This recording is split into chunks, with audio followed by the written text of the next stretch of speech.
Felizmente luego vino la psicología y comenzó a estudiar y explicar a los niños de otra manera. No eran tontos, no eran adultos pequeños, no eran retrasados, solo eran seres humanos que estaban en un proceso de aprendizaje. Ahora, por ejemplo, sabemos que los niños pequeños no tienen desarrollado totalmente su capacidad de abstracción. Ustedes sí lo tienen, pero un niño pequeño no. Por lo tanto, un lenguaje o una historia que sea muy abstracta o que tenga lenguaje simbólico, el niño no lo va a comprender por su naturaleza de estar en proceso de crecimiento de su cerebro, de afianzamiento de su cerebro y afianzamiento de la comprensión de su lenguaje. El lenguaje humano es un lenguaje en proceso. Muchos dicen que recién cuando llegamos a ser adultos comprendemos a plenitud. Es decir, ni el joven y mucho menos el niño pueden comprender a plenitud lo que es una historia que tiene mucha metáfora o muchos símbolos. Bueno, hasta allí el inicio. Entonces, la siguiente parte es que la literatura infantil surge poco a poco a partir de la comprensión de que el niño tiene sus propias características y límites. Y se empezaron a publicar cuentos, novelas breves, digamos, más apropiadas para su edad, donde los personajes podían ser animales, en el caso de fábulas, podían ser papás o mamás o niños también actuando, pero ya no tenían ni la violencia, ni la carnicería, ni nada de lo que al comienzo había surgido. Observen cómo de lo contrario se produce una cosa nueva, mucho más bonita. Pero este paso aún no ha terminado. Todavía hay escritores que aún no comprenden que los niños son definitivamente otro mundo, otro universo, y que requiere, por lo tanto, otro lenguaje. ¿Qué tipo de lenguaje necesita un niño? Necesita un lenguaje concreto. ¿Qué significa un lenguaje concreto? Significa lo siguiente: acaba de pasar un motocarro rojo, se pasó la luz amarilla, ¿no? 2 personas estuvieron a punto de ser atropelladas. Les acabo de dar un ejemplo de lenguaje concreto, cosas que el niño puede ver, puede entender fácilmente. Ese es el lenguaje concreto. Había una vez una hormiga que tenía mucha fuerza, tanta fuerza que sacudía el árbol donde estaba. Ese es el principio más o menos de la hormiga impaciente, por ejemplo. Hubo un perro que se recostó contra el árbol, la hormiga se enojó tanto que agarró el perro y lo tiró de aquí para allá. Es la continuación de la hormiga impaciente, pero se está utilizando un lenguaje concreto de tal manera que el niño es capaz de entender, por más loca que sea la historia, pero puede entender qué está pasando. Cuando el lenguaje se vuelve no concreto, o sea, el lenguaje simbólico, se vuelve simbólico cuando en lugar de decir había una hormiga que tenía una fuerza poderosa, yo diría había un insecto que vivía obnubilado en sus pensamientos, ¿no? Y cuya fuerza traspasaba los límites de los... Yo sé que un niño ya se habría hecho problemas tratando de entender qué cosa estoy diciendo, ¿no? El lenguaje concreto es una de las características básicas de la literatura infantil y también juvenil. Aunque en juvenil, debido a que los jóvenes ya tienen más desarrollado su capacidad de lenguaje y por lo tanto la capacidad cerebral de abstracción, sin embargo, se sugiere que todavía se insista en usar lenguaje concreto. Bueno, entonces ya saben, lenguaje concreto, lenguaje simbólico, ¿no? Lenguaje concreto define lo que ocurre, el lenguaje simbólico va indirectamente a lo que ocurre. Pero el otro punto básico para el desarrollo de la literatura infantil es el surgimiento de la psicología. La psicología, junto al desarrollo de las ciencias físicas, biológicas principalmente, nos va mostrando no solo que los niños tienen diferencia con los adultos, sino que los niños tienen también un proceso diferenciado según su edad. Por ejemplo, un niño de 3 años es diferente de uno de 5, que a su vez es diferente de uno de 8, y es mucho más diferente de uno de 12. Entonces, ¿cómo escribir para los niños cuando tienen ese tipo de diferencia? ¿Cómo hacer? Se plantea lo siguiente: si por ejemplo es un niño de 3, 4 años, 5 años y todavía no lee, ¿cómo darle un libro de literatura infantil? ¿Cuál es la solución? La solución es darle textos breves, completos, que el padre o el maestro va a leer con el niño. Pero no solo eso, sino también darle lo que se llama ilustraciones narrativas. Es decir, la ilustración, el dibujito que acompaña el texto, debe contar una historia. Si el dibujito solo está un personaje de pie, no cuenta una historia. Necesita contar una historia. Y eso ha provocado el surgimiento de otro elemento de la literatura infantil, que es el ilustrador infantil.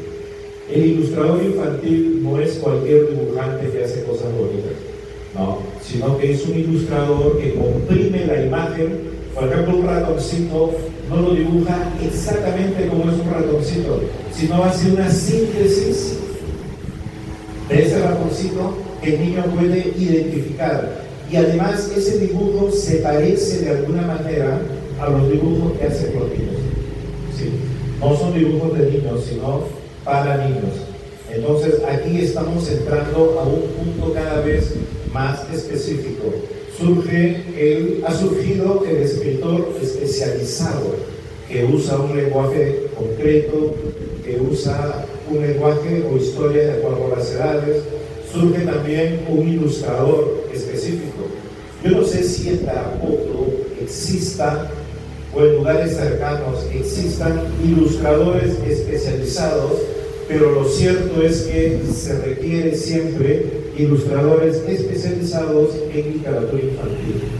No cualquier pintor, no cualquier dibujante, sino alguien que ha aprendido a hacer una síntesis de las imágenes capaces de ser comprendidos por el niño, según su edad.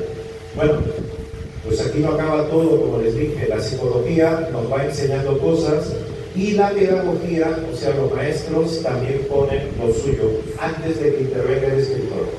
La pedagogía nos marca una serie de pautas, actualmente planteadas por el Ministerio de Educación. El Ministerio de Educación nos plantea pautas de lectura o de lectoescritura para niños de 3 años, de 4, de 5, bueno, hasta los 12 años que termina más o menos primaria, y pide un tipo de lectura especializada. Para el escritor que va a inventar las historias, si no conocemos estos detalles previos, se nos va a hacer difícil enganchar los textos con la lectura de los niños. ¿Por qué razón? Y más aún difícil si no enganchamos con lo que pide el ministerio. ¿Por qué? Porque pese a nuestras creencias, hay niños de determinada edad que no van a entender los textos. Va a tener que intervenir un tercero que le explique.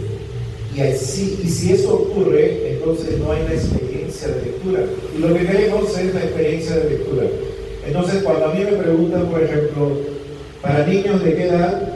Yo les digo, este librito, La hormiga impaciente, es para niños que recién están aprendiendo a leer, por eso tiene letras grandes, tiene ilustraciones específicas, y tiene que ser leída con ayuda del maestro o ayuda del papá. Porque si el niño sabe leer, este libro se lo come en un ratito. Observen, ya estamos entrando a un tipo de presencia del escritor basado en las edades y las características de los niños. Otra cosa más, cuando el ilustrador nos plantea los dibujitos, ocurre un problema surgido por la presencia de otro elemento que juega acá un papel importantísimo, que es el editor especializado en literatura infantil y juvenil. Yo sé que a menudo la ausencia de editores especializados hace que intervenga el propio autor o intervenga un editor no especializado y nos ofrezca libros publicados como si se tratara de libros para adultos, con dibujos como si se tratara de libros para adultos, llenos de dedicatorias, incluso de introducción, algo que jamás debe ser parte de un libro de literatura infantil. ¿Por qué? Porque todo lo que hay en un libro de literatura infantil es parte de la lectura de los niños y siempre va a estar preguntando quién es él, por qué esto, por qué lo otro. ¿Ven? Entonces, la literatura infantil poco a poco va exigiendo una especialización en el texto, en el dibujo o ilustración y sobre todo en la edición. El editor es el que finalmente decide, y si el editor no es especializado, entonces el libro va a ser publicado a partir de ideas previas que uno tiene pero que no es especializado. Entonces la literatura infantil nos exige especialización, sí, y lo único que nos queda es meternos en el proceso, subir al tren y empezar con el aprendizaje que nos va a volver el escritor especializado, el ilustrador especializado o el editor especializado. ¿Ya? Hay editoriales especializadas, sí la hay. Les ha costado años, décadas especializarse, porque eso cuesta mucho tiempo. Pero al final ellos nos enseñan y nos dicen, por ejemplo, miren este libro, Tailandia y el viaje de la madre.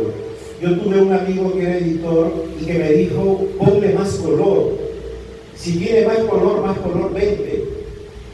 En cambio, en este libro, en La hormiga, hay muchos blancos, porque otro editor me había dicho, es importantísimo que la vista descanse, es importantísimo los espacios blancos, los vacíos, porque el niño está leyendo y el color, no lo interrumpe. Entonces hice la prueba en estos dos. Acá, mucho más cuidadoso con los colores y los vacíos y los blancos. Acá la página totalmente llena de color. ¿Saben qué libro eligen los niños? Eligen esta, La hormiga impaciente, porque es un libro que les llena, les da con su presencia más calmada, más pacífica. En cambio, este libro lo compran más los padres, porque está lleno de color y el padre dice, esto me gusta. Y el padre es el que se llena de colores. ¿Por qué se llena de colores? Porque lleva una vida estresada. El exceso de color estresa. Es como el exceso de ruido. Escuchen ustedes, vayan hijitos y van a salir enloquecidos con un exceso de ruido, ¿no? El exceso de color también nos llena de una suerte de violencia contenida, un estrés que es difícil de manejar. Bueno, entonces ya les he hablado de la importancia y presencia de la recopilación de la tradición oral. Aquí adelante hay sillas. Sí.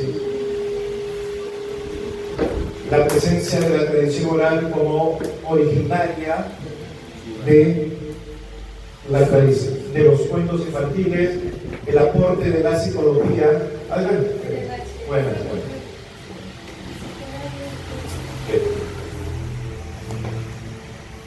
Haciendo un resumen, el aporte de la tradición oral, el desarrollo de la psicología, el aprendizaje que el escritor va teniendo de cómo elaborar libros para niños de acuerdo a su edad, el surgimiento de los ilustradores y la especialización del editor. Observen, todo ese mundo es lo que va a marcar las pautas para crear literatura infantil y juvenil actualmente. Ustedes dirán, es fácil escribir literatura infantil entonces, y de acuerdo a todo lo dicho, no es tan fácil, ¿no es cierto?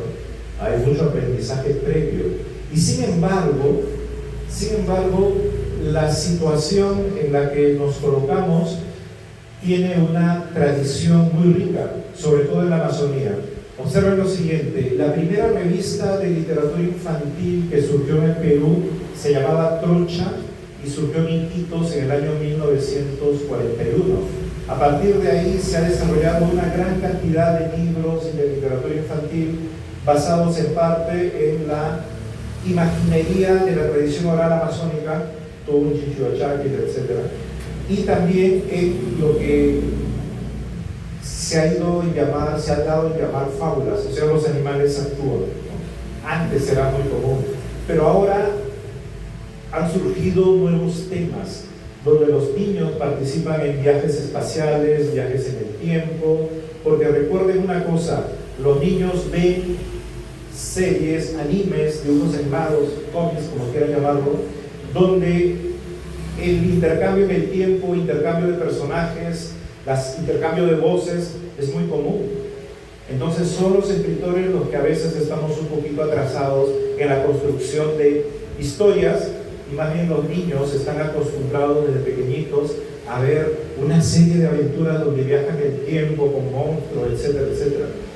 Ciencia ficción, muy presente en la literatura infantil extranjera, pero muy poco presente en la literatura infantil peruana.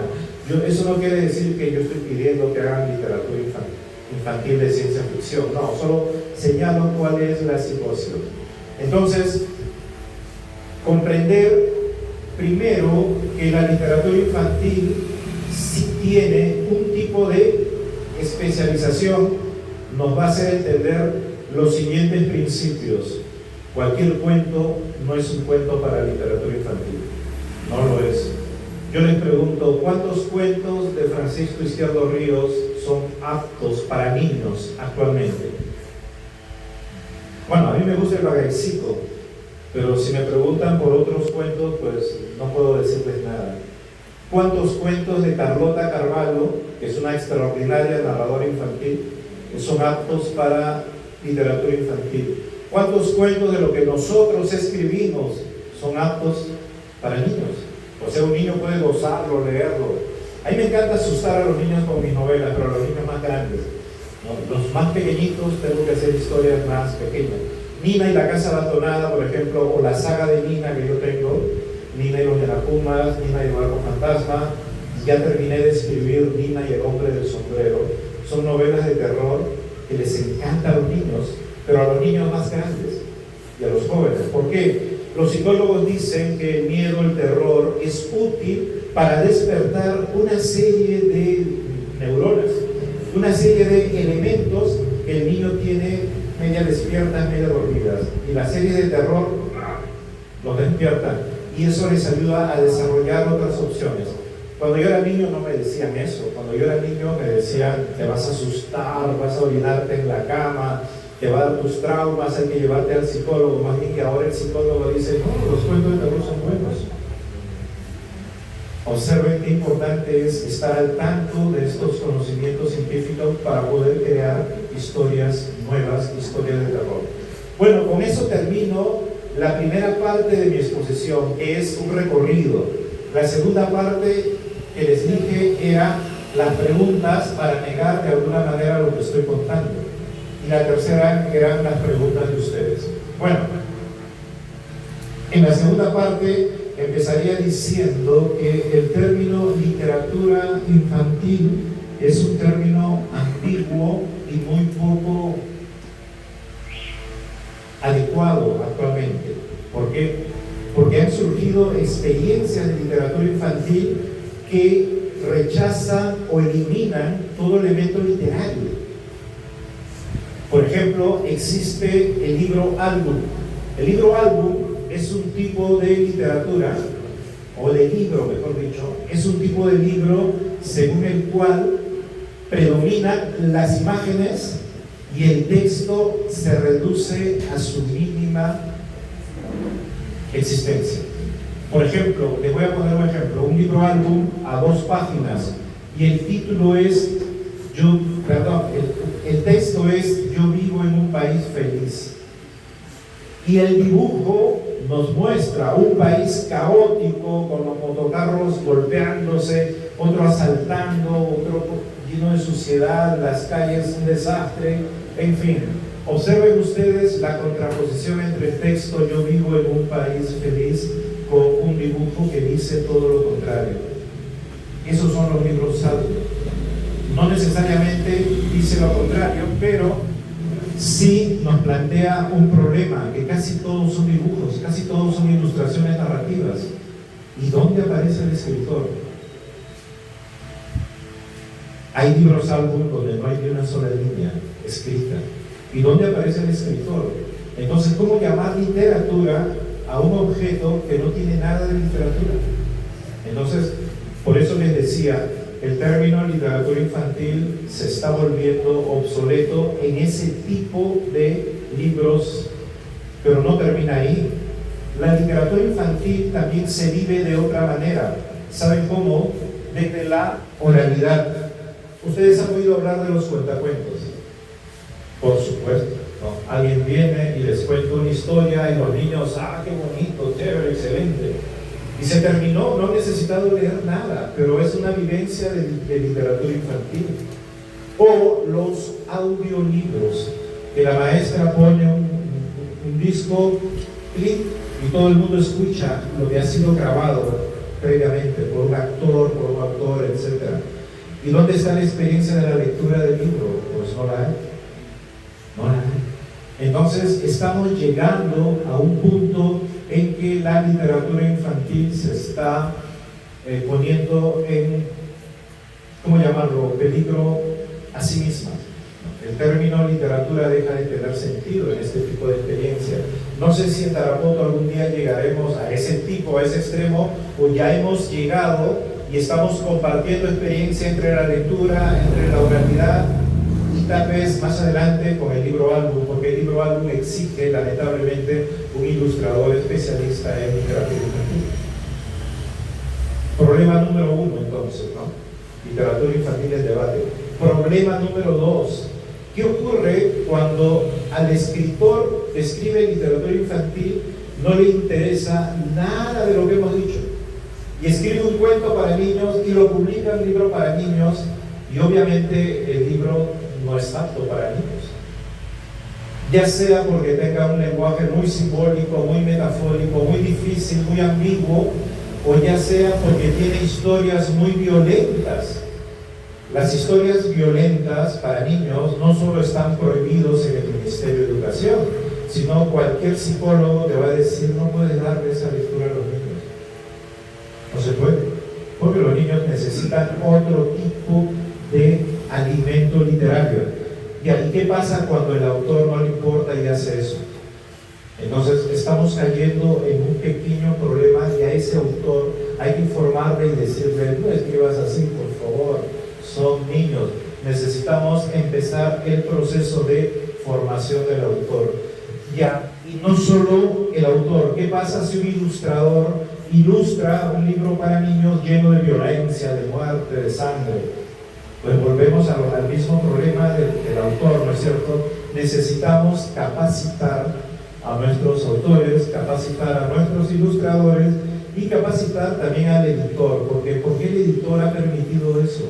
No debiera, si se supone es un especialista, al contrario, debe ser capaz de guiar al autor, guiar al ilustrador para lograr un libro más adecuado para los niños. Ese sería el problema número 2 o 3. Bueno, y el último problema es en realidad el problema del editor.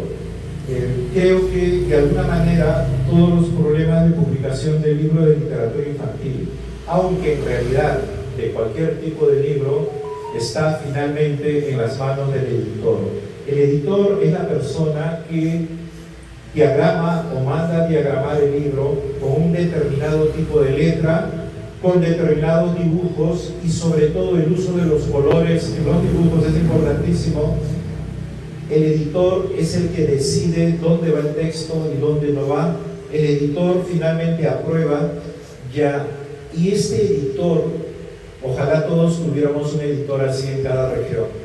¿Por qué? Porque sería el filtro adecuado para que cuando nosotros querramos publicar un libro de literatura infantil, este editor nos diga, un momentito, acá no puede ir esto, chupándole la sangre, no, por favor, un niño se va a asustar, no va, y hay que cambiarlo, ¿no? O acá le está golpeando, no puede ser, ¿cómo vas a lograr atraer a la lectura a un niño si solo le das violencia? En fin, el editor sería el filtro ideal para que no pasen los exabruptos ni del escritor ni del ilustrador, y sería el punto de partida para lograr un proceso de comprensión, de educación, de autoformación, porque ya saben, las únicas universidades donde enseñan literatura son San Marcos, la Católica, la Villarreal y la de Arequipa, nada más. Entonces, ¿cómo aprendemos? ¿Dónde aprendemos? Pues hay que aprender por nuestra cuenta. Felizmente estamos en una época donde hay mucha información repartida y podemos ir aprendiendo poco a poco. Esas serían las pautas para replantear. Estamos en la segunda parte, ¿no? Para replantear, para problematizar todo lo que les conté en la primera parte sobre el proceso de la literatura infantil y juvenil. No he hablado mucho de literatura juvenil porque está muy cerca a las lecturas de los adultos, pero mejor lo dejo ahí y a ver si llenamos cosas con las preguntas. Debo haber olvidado también algunas cosas en esta exposición, pero he querido darles una situación, una explicación de qué es la literatura infantil y problematizar para que ustedes sepan que no todo es fácil, ¿no? Que hay cosas todavía por resolver. Entonces comenzamos con las preguntas y empezamos un diálogo, ¿ya?